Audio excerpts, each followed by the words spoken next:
Bonjour à tous, on commence cette revue de presse du côté de l'Angleterre, où la presse livre une bonne nouvelle ce mardi. Il s'agit du retour à venir des supporters dans les stades, en effet, si on en croit le Daily Express notamment, les fans pourraient revenir voir les matchs dans 8 jours. Les voyants sont au vert, explique le tabloïd, et les supporters devraient donc revenir à l'issue du confinement anglais, donc dans 8 petits jours. De son côté, le Daily Star semble céder à la joie et fait dans le jeu de mots en titrant « Here we go », proche de l'expression « Here we go » qui signifie « c'est parti ». Et le mot tier qui veut dire gradin, même idée avec le Daily Mirror qui s'amuse lui aussi avec cheer, qui est une acclamation de joie chez les Anglais. En revanche, le quotidien précise que suivant leur capacité, les stades pourraient accueillir 4000 personnes au maximum, mais que cela pourrait descendre à 2000 personnes, voire à 0. Toujours en Angleterre, on parle aussi mercato, même pour cet été, puisque The Times nous livre ce mardi le plan de Manchester City pour Lionel Messi. D'après le journal, afin de maximiser les bénéfices d'une telle opération, le groupe City entend signer la Pulga pour les 10 prochaines années.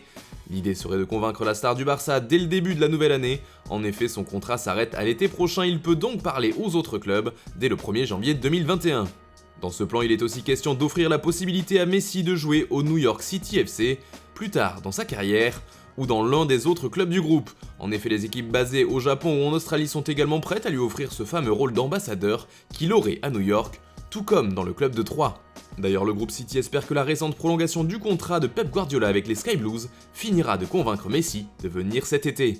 On part maintenant en Italie où c'est Zlatan qui fait les gros titres, le géant suédois est le meilleur buteur de Serie A, 39 ans, mais s'il a inscrit un doublé ce week-end contre le Napoli, il s'est également blessé. Justement, c'est ce pépin physique qui inquiète de l'autre côté des Alpes. Le Milan est inquiet pour Ibra, affirme la Gazzetta dello Sport, car même à son âge, il est très important pour le club, il est plus leader que Cristiano, écrit le journal au papier rose. Autre point qui pourrait inquiéter, il est absent pour au moins 20 jours, mais il voudrait revenir plus tôt que prévu. Zlatan Ibrahimovic fait aussi les gros titres du Corriere dello Sport qui parle ici d'un arrêt d'au moins 3 semaines. Pareil pour Tuttosport qui rapporte aussi le retour de Paulo Dybala. Il sera bien aux côtés de CR7 pour affronter Ferencváros en Ligue des Champions ce soir.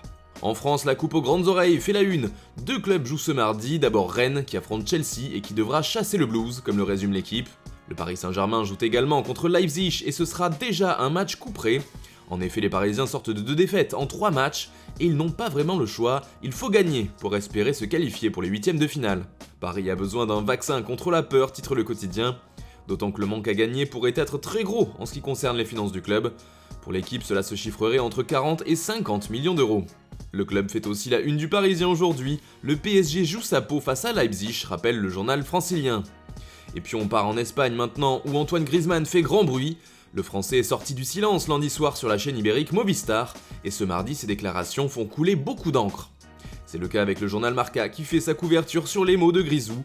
Messi est à mort avec moi, titre le média. Le Français a évoqué de nombreux sujets dans cette interview, mais le plus fort est certainement sa relation avec le numéro 10 du Barça.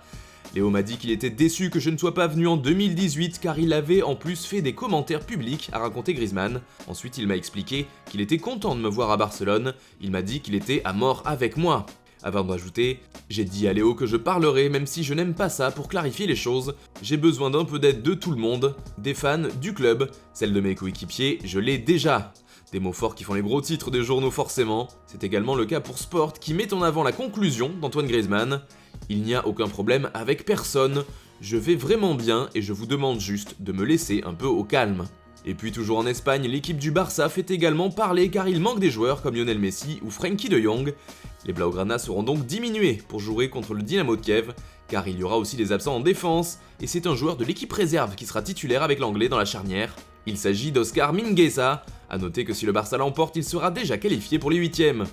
Des absents, il y en aura aussi pour le Real Madrid comme le rapporte AS. La Casablanca affronte l'Inter mercredi, et celui qui devra être aligné à la pointe de l'attaque n'est autre que Mariano Diaz, preuve de l'hécatombe qui touche aussi le Real.